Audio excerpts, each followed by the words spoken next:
소아시아 세 번째 교회 보가모 교회 주님의 말씀 있죠. 자, 보가모라는 이름은 양피지라는 말에서 유래가 되어졌습니다. 양피지, 종이죠, 종이. 그야말로 보가모는 양피지의 생산지로 아주 대단히 유명한 곳입니다. 종이 생산지입니다. 실제적으로 참 그 당시에 그 책이라는 것이 굉장히 귀한 곳이 아니었겠습니까? 그런데 여기 보가모에는 종이를 생산하는 곳이어서 이 책이 굉장히 많았어요. 그래서 큰 도서관이 있었는데 그 도서관에 무려 책이 20만 권이나 되어진 20만 권. 지금도 얼마나 도서관에 20만 권 책이 있는 것은 거의 여러분 보기 드물 겁니다. 그런데 그때 당시에 20만 권의 장소를 갖춘 거대한 도서관이 이 보가모 지역에 있었다. 그만큼 문화적으로 아주 어떤 좀 활발한 그런 활동을 했던 그런 지역이기도 하고, 자, 우리가 잘 알듯이 이제 7교회가 이렇게 되어져 있잖아요. 에베소, 서머나, 보가모, 두아디라, 사데, 필라델비아, 라오디게아 교회.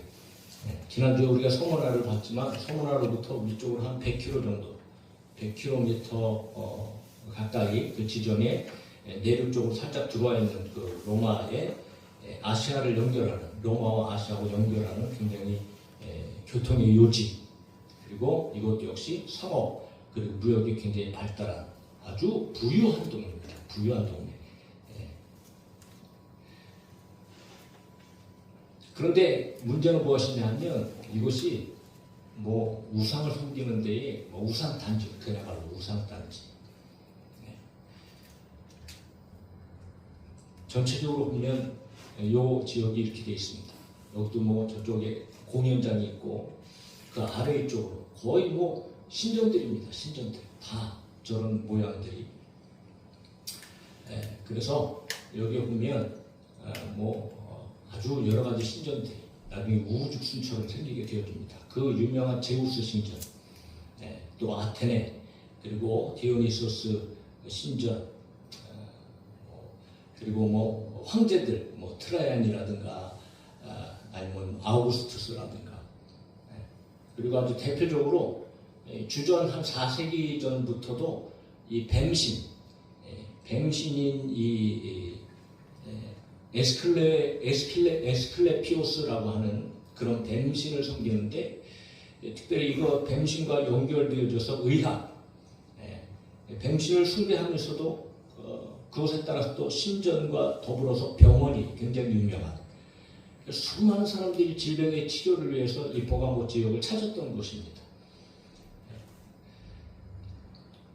그래서 여기 보면은 보통 우리가 이제 겉모양으로만도 좀 알 수 있듯이 이런 시기부터 우상 숭배로 아주 가득하고 충만한 곳이었다는 것이죠. 황제 숭배, 우상 숭배가 판을 치던 곳. 그런데 이곳에 이제 교회가 세워졌다는 거예요. 그러니까 여러분 그냥 상식적으로 우리가 생각을 해도 얼마나 교회가 힘들고 어려운 상황에 있었을까요? 예수님께서는 이 보가모 교회에 편지를 하라고 말씀하신 이 보가모 교회의 남은 장애입니다. 보가모 교회에 이제 나머지는 다 허물어지고 이렇게 병만 좀 남아있는 그런 상태의 모습인데, 자, 이런 교회, 지금은 교회가 다 이제 사라져버렸죠. 이런 교회 당시에 예수님께서 요한을 통하여서 편지하라 그렇게 말씀하시는. 근데 편지하라라고 말씀하시면서 제일 먼저 하시는 말씀이 다른 교회들하고 하시는 말씀처럼 자기를 소개하시는 건데, 예수님은 스스로 자기를 어떻게 소개하시는가? 12절에 보니까 좌우에 날선 검을 가진 이라고 얘기하고 있습니다. 좌우에 날선 검을 가지니, 좌우에 날선 칼을 가지시니다 이거죠. 앞에서도 1장에서도 요한에게 그 모습을 이렇게 보여주실 때에 1장 16절에 그의 입에서 좌우에 날선 검이 나오고 이렇게 이제 그 모양을 좀 드러내기도 하셨습니다. 그러면 좌우에 날선 검을 가졌다는 것은 과연 무슨 말인가? 날선 검은 여러분 전쟁할 때 쓰는 것 아니겠습니까? 권위를 나타내고 능력을 나타내고. 그래서 히브리서 4장 12절에 이런 표현이 있잖아요. 하나님의 말씀은 살아있고 하나님의 말씀은 살아있는 말씀이 늘 있습니다. 그래서 우리가 이제 축복합니다. 활력이 있다, 능력이 있다는 거죠. 움직이는 말씀이라는 거지. 그래서 좌우의 날선 어떤 검보다도 예리하여 혼과 영과 관절과 골수를 찔러 쪼개기까지 하며 또 마음의 생각과 뜻을 판단하나니, 이런 기록이 히브리서 4장 12절에 그러니까 날성검을 가졌다는 것은요, 궁극적으로는 하나님은 구원의 하나님이시지만 그러나 또한 심판의 하나님이시다 라고 하는 것을 이야기합니다. 사실 이 말씀의 권능이거든요. 말씀의 권능으로 구원하시기도 하시고 심판하시기도 하십니다. 그래서 예수님께서 요한복음 12장 40절, 48절에 이렇게 말씀하세요. 같이 한번 읽어볼까요? 시작. 나를 저버리고 내 말을 받지 아니하는 자를 심판할 리가 있으니 곧 내가 한 그 말이 마지막 날에 그를 심판하리라. 할렐루야. 예수님께서 하신 말씀이, 예수님의 말이 마지막 날에 심판의 기준이 되어진다, 이 말씀입니다. 그러므로 좌우의 날성검을 가지셨다는 것은 예수님께서는 구원자도 되시지만 심판주도 되신다. 그런데 왜 교회에, 보가모 교회에 제일 먼저 예수님께서 말씀하시기를 나는 구원자도 되지만 심판자도 된다 라고 하는 말씀을 왜 교회에다 하시고 계시는가? 이것을 우리가 오늘 좀 생각해 봐야 된다는 거죠. 그것은 무엇을 의미하고 있을까요? 교회 안에도 심판받을 수 있다. 그러니까 교회 다닌다고 다 구원받는 것이 아니라는 거죠. 예배를 드린다고 여러분 구원받는 것도 아닙니다. 직분을 받아서 어떤 일을 한다고 목사가 된다고 구원받는 것도 아니에요.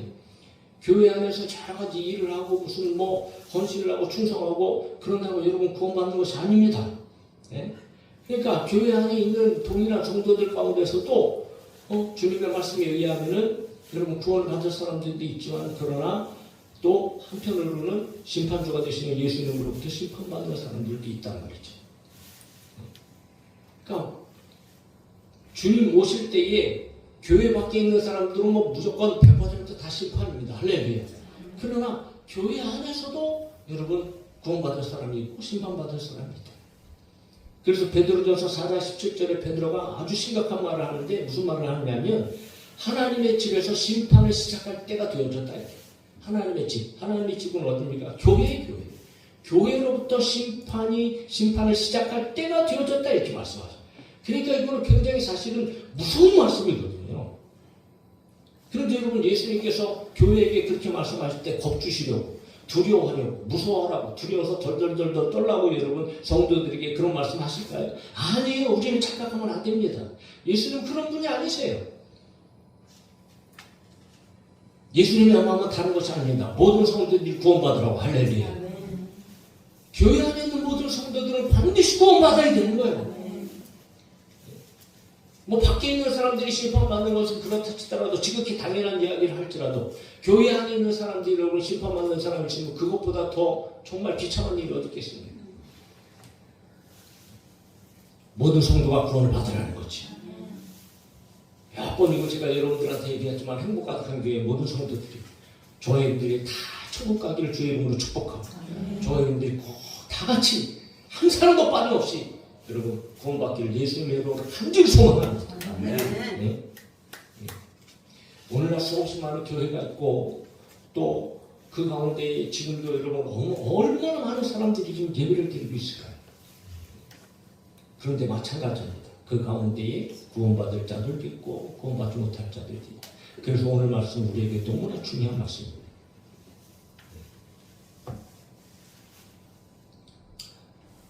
무엇보다 주님은 그렇게 본인이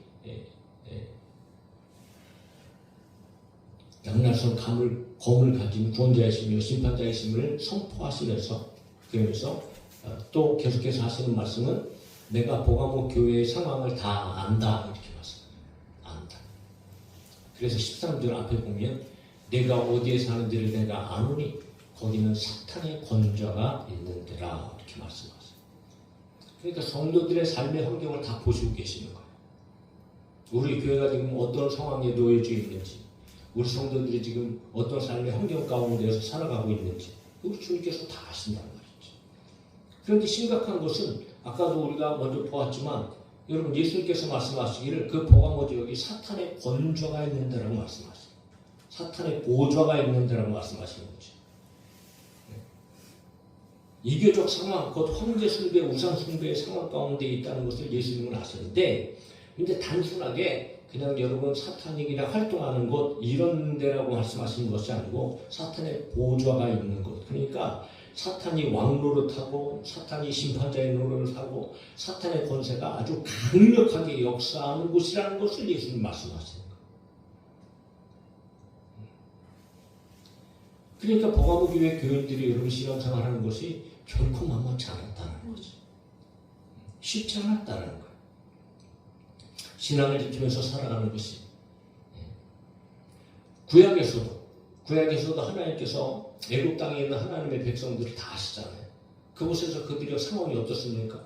그 노역으로 말미암아 밤낮 고통 가운데 부르짖고 아파하고 괴로워하고 슬퍼하고 그런 모습. 그런데 모세를 찾아오셔서 하나님께서 분명히 말씀하시는 것은 내가 다 안다. 내가 다 보았다. 내가 다 듣고 있다. 말씀하시죠. 오늘날도 마찬가지죠. 우리 주 예수 그리스도께서는 오늘 행복 가득한 교회가 아니 세상에 있는 이 교회들이 얼마나 어려움에 처해 있는지 그런 상황이 과연 어떤 상황인지 주님은 다 보고 계시고 알고 계시고 할렐루야. 얼마나 큰 환난 가운데 있는지 다 알고 계시더라고요. 요즘 이 시대가 그런 시대라는 거죠. 참 만만치 않죠. 교회가 하나 세워진다는 것. 정말 쉽지 않습니다. 그래서 지금은 개척하려고 하는 생각 자체도 할 수 없는 그런 시대가 되어져 버렸고, 그나마 우리는 감사하게도 하나님께서 이 좋은 나라에서 자유롭게 이렇게 우리가 신앙생활 잘 할 수 있지만, 여러분 저 다른 나라 가보면 지금도 어마무시한 그런 무서운 일들이 펼쳐지고 있는 것들을 우리가 눈에 확인하면서 살아가고 있는 것 아니겠습니까? 그런데 여러분 다 동일한 이런 환경 가운데 처해져 있지만 그 가운데서도 교회 안에서도 두 부류의 사람들이 있다는 교회 안에서도. 첫 번째, 교회 안에 어떤 사람들이 있는가? 믿음을 지키며 순교하는 자들이 있다는 13절 B절에 이렇게 얘기합니다. 내가 내 이름을 굳게 잡아서 내 충성된 증인 안디바가 너희 가운데 곧 사탄이 사는 곳에서 죽임을 당할 때도 나를 믿는 믿음을 저버리지 아니하였도다. 사실 이건 주님의 칭찬이거든요. 오늘 저와 여러분들이 이런 칭찬을 받는 성도들 되어져야 돼요. 이런 교회가 되어질 수 있기를 다시 한번 주님의 이름으로 소원합니다. 네. 예수 그리스도로부터 칭찬받아요. 칭찬. 그러면 주님은 무엇을 칭찬하시는가? 안디바의 순교로 말미암은 이런 일들, 일련의 일들 가운데서 안디바의 순교에도 불구하고 버가모 교회가 예수 그리스도의 이름을 붙잡고 그분에 대한 믿음을 저버리지 않았다. 그래서 안디바는 충성된 증인이라고 말하고 있습니다. 그러니까 충성이라는 것은 여러분 생명을 거는 일입니다. 끝까지 믿음을 지키는 거예요. 지난주에도 우리가 봤듯이. 그러니까 어떤 상황 속에서도 믿음을 잃지 않고 주님을 부인하지 않고 입으로 예수님을 고백하면서 삶으로 믿음의 삶을 살아가는 그런 삶인 거죠. 그런데 안디바가 이 사탄의 권자가 있는 곳에서 사탄이 사는 곳에서 죽임을 당했다라는 거예요. 무엇을 얘기합니까? 순교했다라는 거죠. 순교. 안디바는 아세에서 사실은 첫 번째 순교자로 알려져 있습니다. 근데 그가 도대체 어떤 인물인가 자세하게 어떤 이런 기록들이 남아있진 않아요. 근데 교부나 아니면 역사가들에 통해서 그의 이름은 등장을 합니다. 그런데 이제 주석가 램스키가 조사해 본 바에 의해는 초대교회 전승에 내려오는 이야기죠. 초대교회 전승에 안디바에 대한 그런 말들이 이제 내려오고 있는데 그 전승에 따르면 어떤 내용이 있냐면 이 안디바가 버가모의 그 감독이었다. 감독. 그러니까 버가모 목회자였다라는 거죠. 이 목회자가 도미티안 황제 때예요. 도미티안 황제 때에 순교하게 되어지는데 황제 숭배를 거부하다가 체포당해갖고 순교를 당하는데 어떻게 순교를 당하냐면 이게 빨갛게 달구어는 노쇠, 이 황소 모양을 한 이 노쇠를 아주 새빨갛게 달구오는 그 노쇠 위에 이 안디바를 올려놔서 태워서 주겠다. 그러니까 여러분 얼마나 이렇게 생각만 해도 정말 저희 여러분들이 너무 끔찍하다. 오늘날도 우리가 알지 못하지만 순교의 현장들을 가보면 뭐 우리나라도 지난주에 우리가 부흥회 때도 들었지만 우리나라의 복음 전하면서 여러분 얼마나 많은 사람들이 순교했습니까? 정말 처참하고 비참한 그런 모습들이 여러분 너무 많아요. 그런데 안디바가 예수님께서 이렇게 인정하신 만큼 그는 충성된 증인이다 라고 얘기하면서 그렇게 안디바가 순교를 당했는데, 그런데 그렇게 순교를 당하는지를 보고도 그런 일을 실제적으로 주변에서 내가 보고 겪음에도 불구하고 주변에 있는 믿음의 사람들이 예수 그리스도의 이름을 굳게 잡고 예수님을 믿는 믿음을 저버리지 않았다는 거예요. 네? 그러니까 아직도 믿음을 지키고 있는 성도들이 있었다는 거죠. 교회 안에. 여러분 아무나 순교하는 게 아닙니다. 모두나 순교하는 것 아니에요. 오늘 저희 여러분들에게 순교 현장을 주님께서 여러분 그렇게 쉽게 주시는 것도 아닙니다. 그러니까 가만히 보면 대부분 보면 순교하는 사람들은 평신도들은 거의 대부분 없어요. 목회자들이 그렇지. 선교사들이요. 어쩌면 제일 먼저 이 순교 현장으로 가는 사람들은 아마 그런 시대가 되면 분명합니다. 목회자들일 겁니다. 목회자들. 왜? 목회자들을 흔들어버리면요 교회는 여러분 다 무너집니다. 그런데 어쨌든 간에 여러분 그런 일을 보면서도 그러니까 옆에서만 봐도 무섭잖아요. 두렵잖아요. 응? 그런데 그런 일을 보면서 보통 사람들 같으면 믿음 없는 사람들 같으면 뭐라고 생각할까요? 이거 무서워. 이거 두려워. 덜덜덜 떨겠지요. 야, 예수 믿으면 나도 저런 일 당하지 않을까? 응? 야, 나는 어떻게 견디지? 그러면서 여러분 슬금슬금 뒤로 물러가고 오히려 예수님을 떠나고 교회를 떠나는 사람 여러 많이 있을 겁니다. 일제시대에도 우리는 그런 경험을 했지만. 그런데 그럼에도 불구하고 오히려 여러분 예수 믿는 믿음을 포기하지 아니하고 예수 부인하지 아니하고, 그러니까 그렇게 살았던 사람들의 그 실제적인 믿음은 어떤 믿음일까요? 내가 저 자리에 가도 나도 순교할 거야 라고 하는 믿음 아니겠습니까?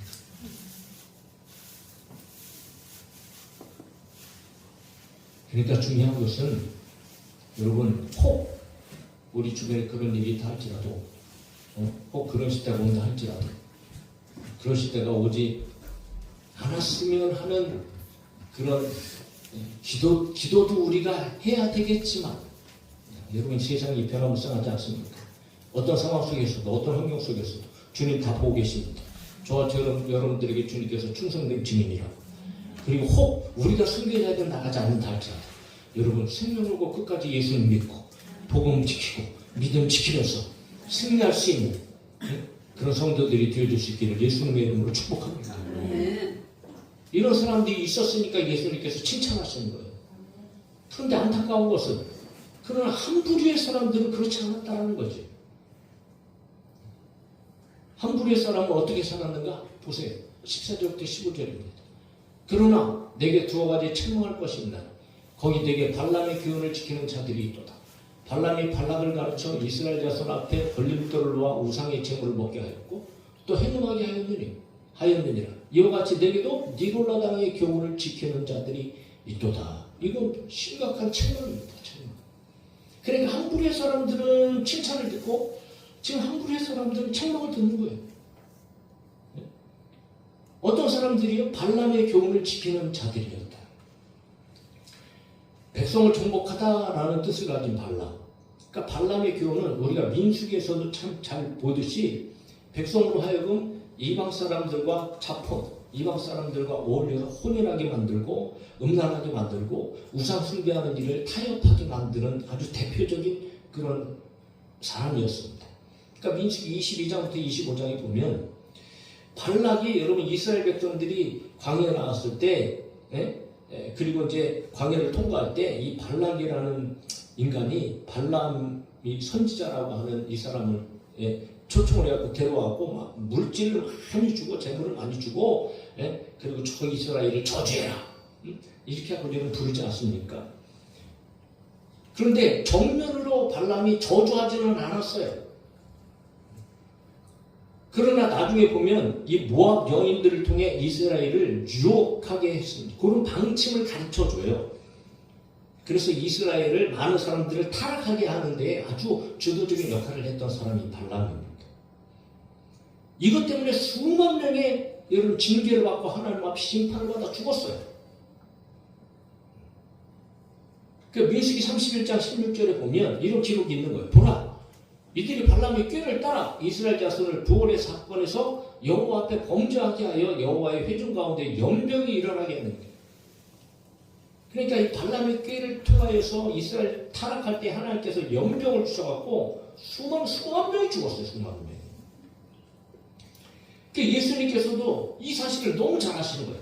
그래서 오늘 본문에 보면 발람이 발락을 가르쳐 이스라엘 자손 앞에 걸림돌을 놓아 우상의 재물을 먹게 하였고 또 행음하게 하였느니라 예수님 아주 정확하게 지적하시는 거예요. 왜? 다 보시고 계시잖아요. 다 아시고 계시잖아요. 발람의 교훈은 뭐예요? 걸림돌을 놓는 행위였다. 걸림돌. 사람을 무너뜨리는. 걸림돌은 올무를 얘기하는 거거든요. 덫을 얘기하는 거거든요. 그냥 덫을 놓아서 사람을 죽이는 일을 했다는 거죠. 그것이 발람의 교훈이었어요. 그것 때문에 수만 명의 이스라엘 백성들이 우상 숭배를 하게 되어지고 음행을 저지르고 이래서 하나님 앞에 심판을 받았다. 그런데 오늘 이런 일이 버가모 교회 안에 있는 성도들에게도 있었단 말이죠.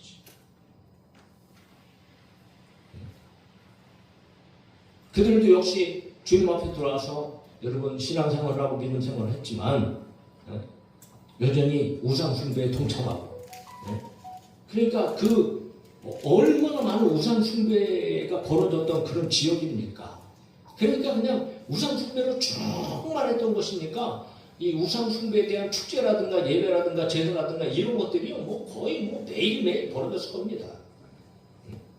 그런데 버가모 교회 교인들이 그 가운데 여러분 그런 곳에 동참하고 참여하고 그리고 같이 제물을 먹고 제사에 드릴 음식을 먹으면서 또 그들이 행했던 여러분 그런 모든 이상한 일들까지 교제하면서 그렇게 같이 했다는 거예요. 그 주님께서는 그것을 너무나 잘 알고 계시는 겁니다. 그런데 또한 거기에다가 니골라당의 교훈을 지키는 자들도 있었다 예수님께서 말씀하셨어요.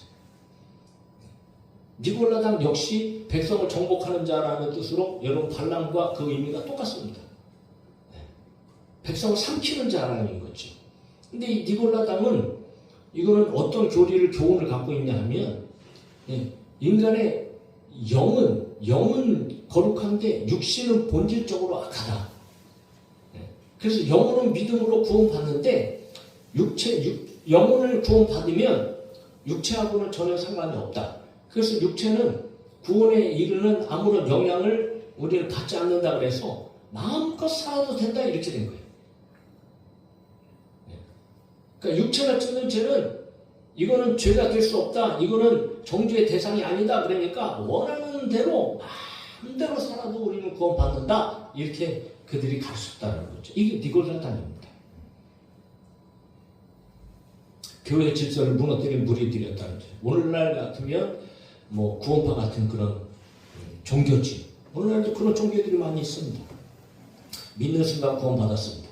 예수님 믿으면 구원받습니다. 할렐루야. 분명한 일이죠. 맞는 말입니다. 예수님 믿어야 구원받습니다. 다른 게 어디 있습니까? 그런데 예수님 믿고 난 후에 여러분 그 삶이 구원과 전혀 무관한가요? 상관없는가요? 그렇지 않지요. 그러니까 회개할 필요도 없다. 그런 거지. 그러니까 마음껏 죄 가운데 거하게 하고 방탕하게 하고 죄와 타협하게 만드는 악한 가르침으로 이단이 형성되어졌다는 거. 여러분 믿음의 사람들은 믿음으로 살아야 되고 믿음의 삶은 거룩한 삶이고 구별된 삶이고 새 사람의 삶이고 할렐루야. 그래서 우리는 끊임없이 회개. 날마다 우리의 이런 부족하고 연약한 것들을 생각하면서 깨닫게 하시는 대로 우리는 회개하면서 어찌하든지 거룩한 삶을 우리가 살아가야 된다는 거죠. 그런데 사실은 오늘날도 우리 이 시대 가운데 교회 안에도 여전히 이런 모습은요, 그냥 사람의 눈으로도 다 보여지는 겁니다. 비일비재하게 많은 거죠. 분명히 죄임에도 불구하고 구원받은 사람들이 죄의식을 갖지 아니하고 세상의 방식을 따라가고 풍습을 따라가고, 예수님을 믿고 살면서도 어떤 사람들은 여러분 귀신을 섬기기도 하고 우상을 섬기기도 하고, 심지어도 여러분 평신도들뿐 아니고 직분자들, 장로들, 또 권사들, 또 목사들까지 여러분 무당 찾아다닌다는 거 지난번에 우리가 보지 않았습니까? 그런데 전혀 여러분 거기에 대해서 무서워하지 않는 거예요. 두려워하지 않습니다. 당연한 것으로 생각한다는 거죠. 그러니까 얼마나 여러분 심각한 영적인 불감증에 살아가는지 모르단 말이에요.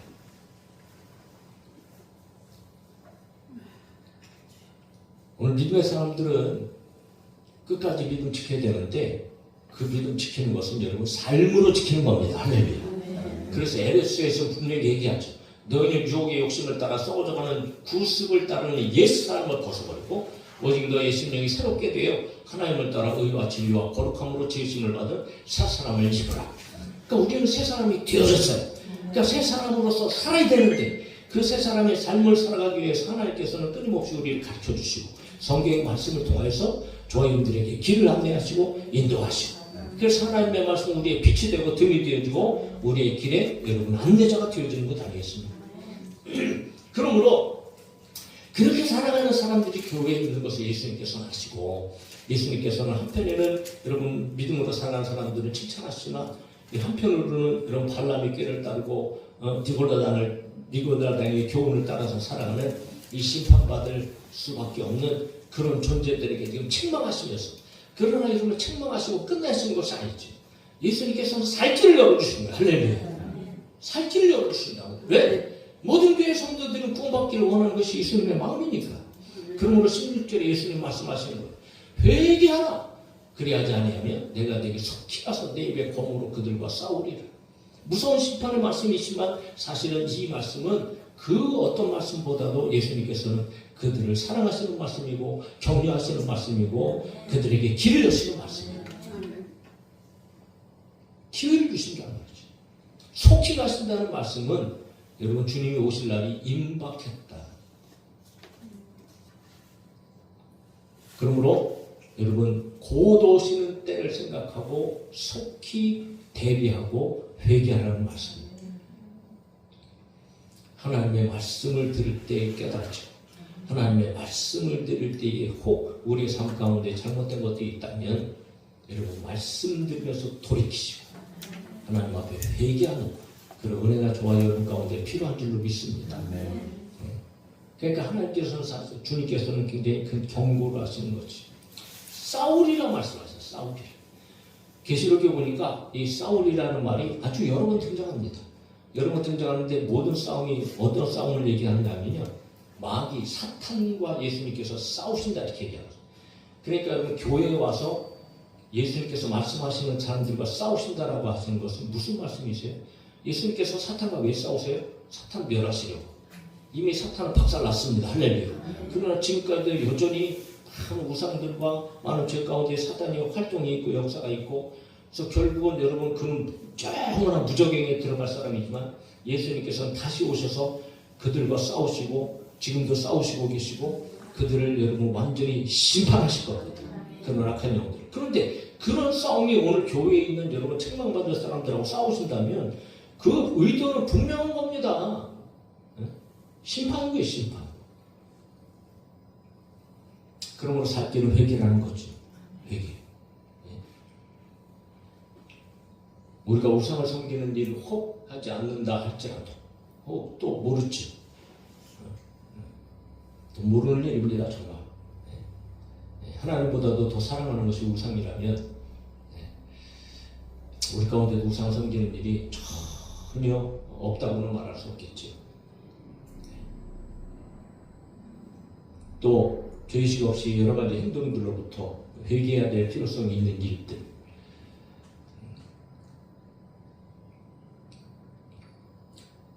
한번 이렇게 가만히 생각해 보면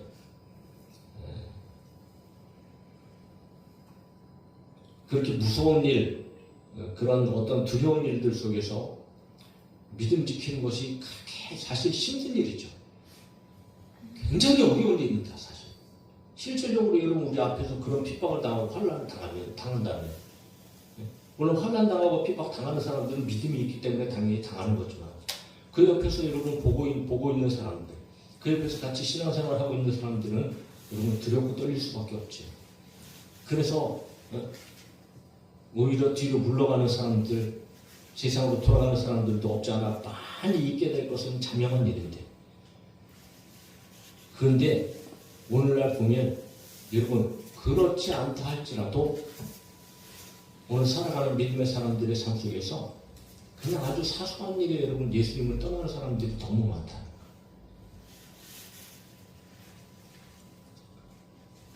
사랑하는 성도 여러분, 크고 작은 모든 일 가운데에서 우리는 반드시 믿음 지켜야 돼요.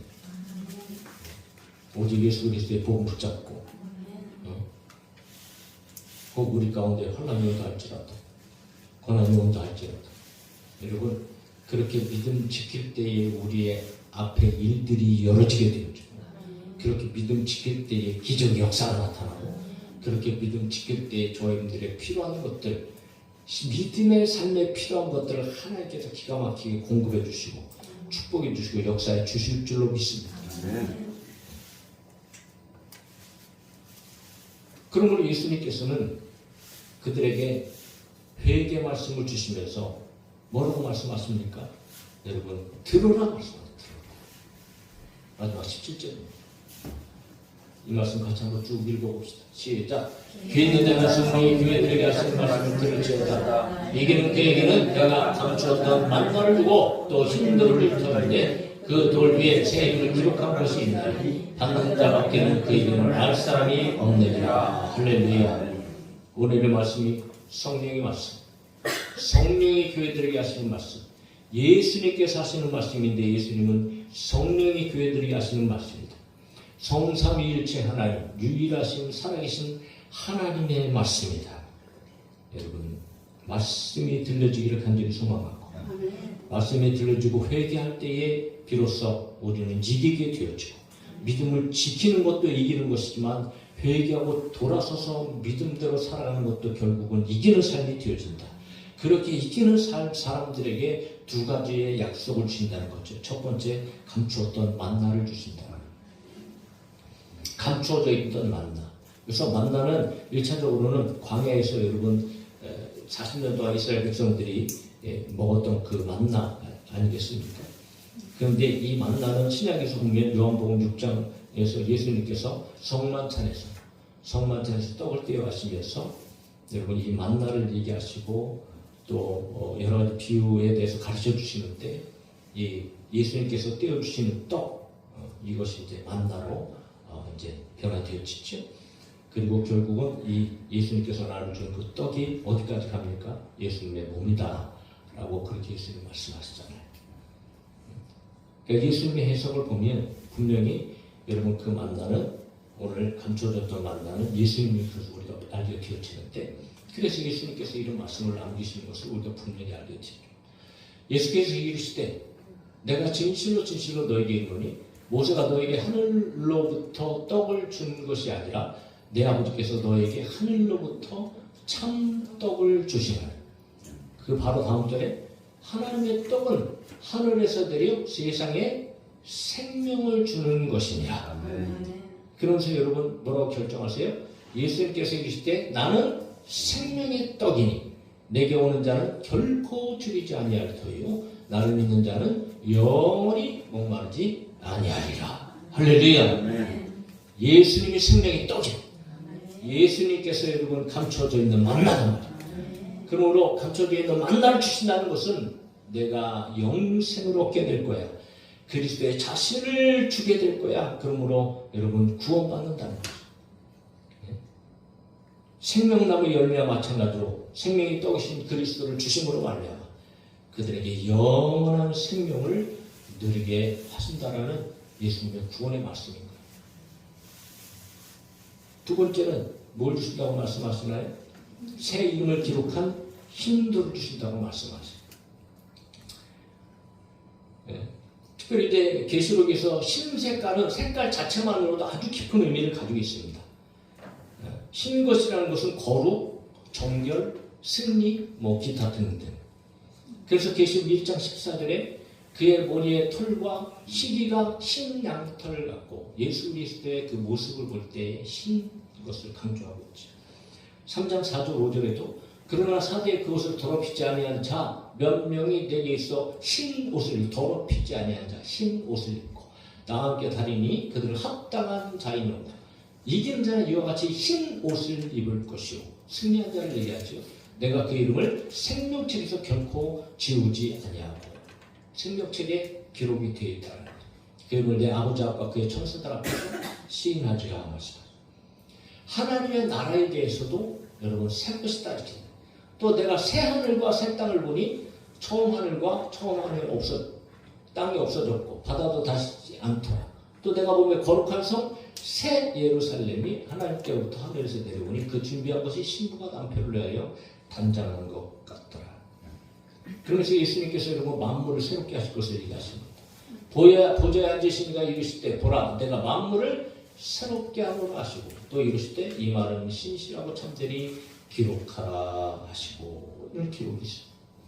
그러니까 신돌은 하나님 나라에서 신앙의 정죄를 지킨 자에게 주어지는 상급,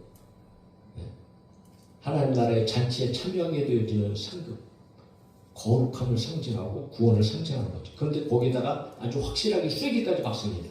그 흰돌에 누구 이름이 쓰게 됐어요? 새 이름. 여기서 새 이름은 다른 이름이 아닙니다. 예수 그리스도의 이름입니다. 그래서 나중에서 저 계시록 19장 12절에 가보면 이름 쓴 것이 있으니 이름 쓴 것 하나가 있으니 자기밖에 아는 자가 없고 이런 표현이 있고요. 계시록 22장 4절에 보면 그의 이름도 그들의 이마에 있으리라 이런 제. 그러니까 그의 이름은 예수 그리스도의 이름이거든요. 그러니까 여러분 이 흰돌이라는 이름은요 거룩한 정결한 승리한 자들에게 주시는 예수 그리스도의 이름. 그러니까 이거는 승리한 자들만 알게 되어지는 일입니다. 실질적으로 그분이 구원해 주라는 것은 여러분 오늘 믿음의 사람들만 알게 되죠. 믿음을 지키고 승리한 사람들만 경험하고 알게 되어지는 일인 겁니다. 그러니까 이 말 역시 예수의 이름으로 구원 영생이 주어진다는 확실한 보장의 말씀인 거죠. 보장의 말씀. 사랑하는 성도 여러분 이겨야 됩니다. 할렐루야. 여러분 쉽지 않아요. 만만치 않습니다. 저희들이 믿음을 지켜야 되고 혹시 믿음을 지키면서 두렵고 힘들고 어렵고 이렇게 발람같이 니골라같이 세상에 타협하면서 뭘 그렇게 미쳐갖고 교회에 다니냐고 좀 살살 다녀도 되지 않냐고 그냥 세상에서 이렇게 같이 좀 어울리고 같이 이렇게 행하는 일들도 같이 하면서 주일날만 가서 예배 드리면 되지 않냐고 여러분 얼마나 많은 사람들이 그렇게 우리를 꼬시고 그렇게 합니까? 정신 차려야 됩니다. 오늘 이 시대에. 사랑하는 성도 여러분 승리합시다. 할렐루야. 네. 이겨야 됩니다. 이겨야 됩니다. 이긴 자만이 예수님께서 주신 확실한 구원이 보장되어지는 거예요. 정리합시다. 오늘 수없이 많은 교회에 많은 성도들이 있지만 그러나 분명한 것은 분명합니다. 반드시입니다. 반드시. 모든 사람들이 다 구원받지 못합니다. 어떤 목회자들은 아주 심각하게 얘기합니다. 교회의 30%만 구원받을 것이다. 이렇게까지 얘기해요. 어떤 목사님은 아예 그냥 20%, 10%만. 그러니까 교회 100명이 앉아 있으면 그 중에 많이 구원받아야 30명 구원받는다. 나머지는 다 구원받지 못한다. 이렇게까지 얘기하는 거예요. 그만큼 이 시대에 여러분 믿음 지키고 올바른 신앙생활 하는 사람들이 찾아보기가 힘들다는 거죠.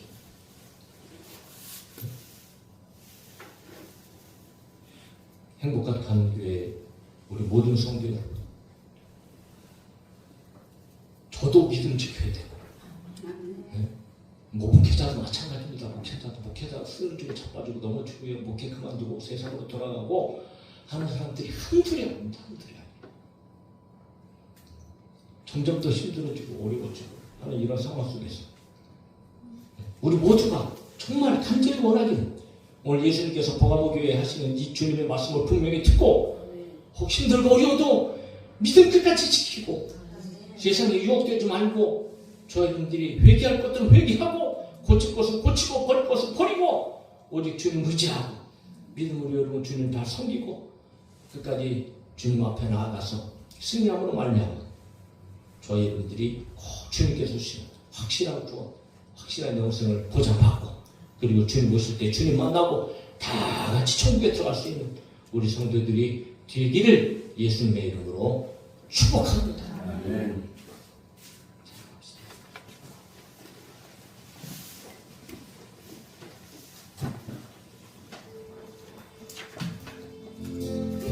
오직 주밖에 없습니다. 오직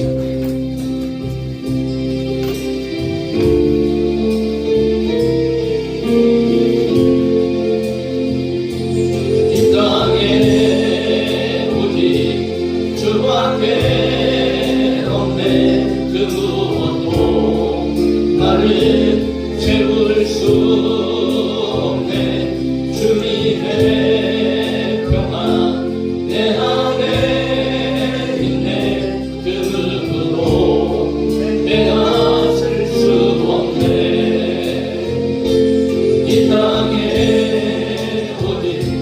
주밖에 없네. 그 무엇도 나를 채울 수 없네. 주님의 평안 내 안에 있네. 그 누구도 빼앗을 수 없네. 믿음으로 하세요. 이 땅에 오직 이 땅에 오직 주밖에